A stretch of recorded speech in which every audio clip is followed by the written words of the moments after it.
Great to have your company again here, Taurus. It's February 2015 and I'm Dadhichi from astrology.com.au. I have your horoscope here. If you wonder why I keep looking down, it is to get a handle on the main aspects that are occurring during the second month of this year, which is already moving very, very quickly.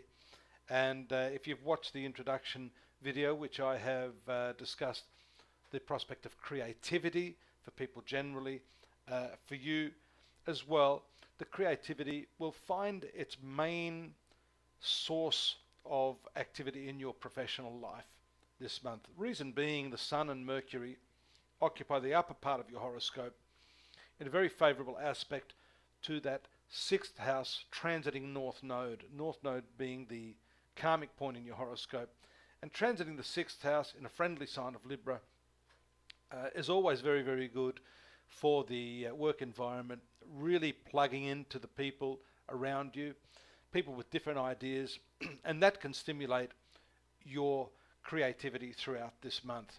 The Sun and Mercury, of course, combine to form a very special configuration, or what we call a yoga, Buddha Aditya yoga, according to the Hindu astrologers, bringing with it some reputation, possibility of increased income, because Mercury is ruling your second house of finances, second ruler, and the fourth ruler combining in the 10th house is a very powerful combination, bringing with it success. So as far as your money, your work, your reputation, promotions, that sort of thing, your self-esteem, this is an excellent month to commence with. And you also have the very powerful combination of Venus, Neptune and Mars in the 11th house. This too is a very, very notable house. It has to do with social affairs, but it does as well link to this 10th house that I've started talking about, which has to do with financial gain, profitability if you're running a business, and networking too. Networking is very, very important. Knowing the right people can of course be a secret to climbing the ladder of success. So don't be afraid to do that. We see Venus conjoining Neptune on the 2nd in that place. There is a bit of a difficulty with that. Sometimes idealism and expectations can run very, very high. So do approach your friendships and these connections that I'm talking about in a measured way. Don't jump to conclusions. And try to remember always that everybody is a human here. So we're subject to those frailties that we sometimes overlook when we're expecting the best, whether that be for a professional reason or for a personal reason. The 4th of February is important because we see the full moon occurring in the 4th house of your horoscope, which is your domestic region. So that's going to activate a lot of your family affairs at that time.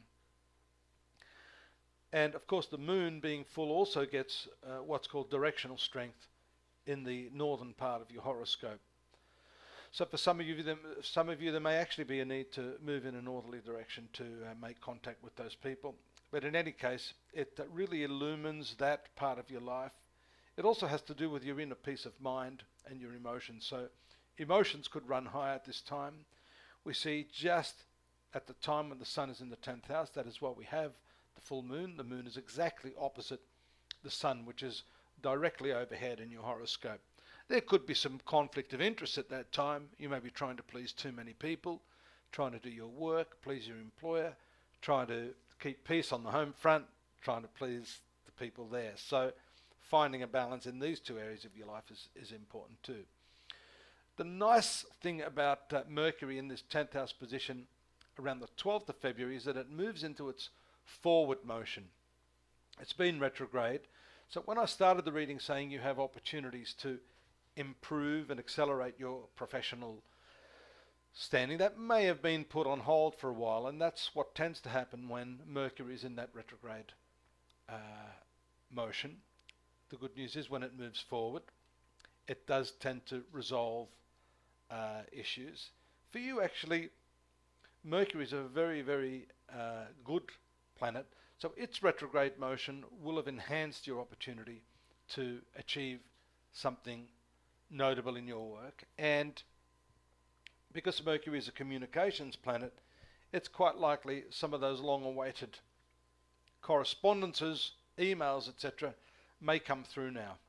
Sun moves to the 11th house, very, very favourable house on the 19th, so that ties in with that as well, because that usually enhances your social standing, but also your financial and bank account circumstances. So that's very, very good, and the Sun there is particularly strong.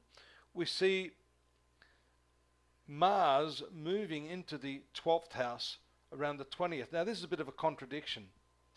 You've got all that dynamic energy in your professional arena, but Mars moving to your 12th house will really tone things down as far as your physical dynamism is concerned. You may want to rest, or you may want to fully activate some personal matters at this time. Research work is highly favorable under the transits in the 12th house. By the way, on the 19th, the new moon occurs in the sign of Aquarius, which is your 10th house. We've been focusing on that as a theme for you this month, and that shows for many of you the opportunity to commence a new line of work, to take on a new role within the company that you work, or to finally take that step in the direction that you feel is meant for you. Again, refer back to the introduction video on creativity, and being fully creative does involve you taking a leap of faith sometimes, taking a step in a new direction, which is heralded by the new moons and those what we call lunations. The other planets that occupy the 12th house, Venus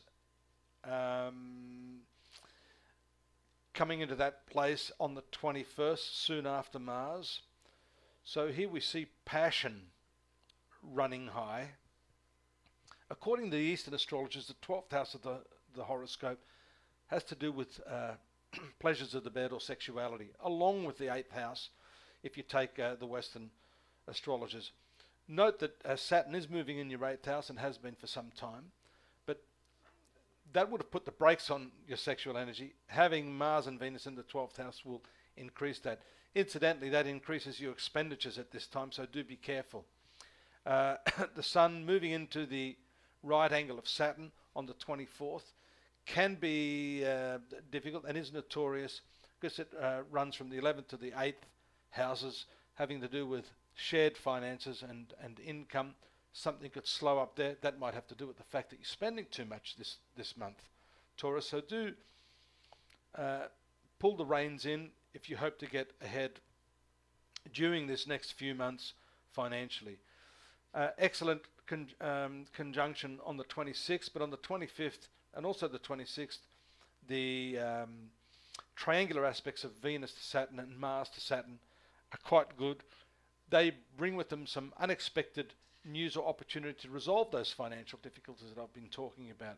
Conjunction of Sun with Neptune in the 11th house means the meeting of some rather unusual characters at this time that will take you out of your comfort zone, but certainly promises to end the note on an interesting one at that.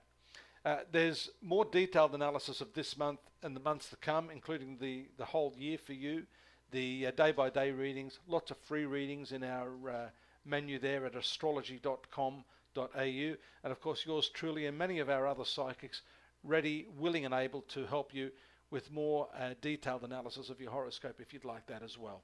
Take care, and I hope to see you here next month. Bye for now, Taurus.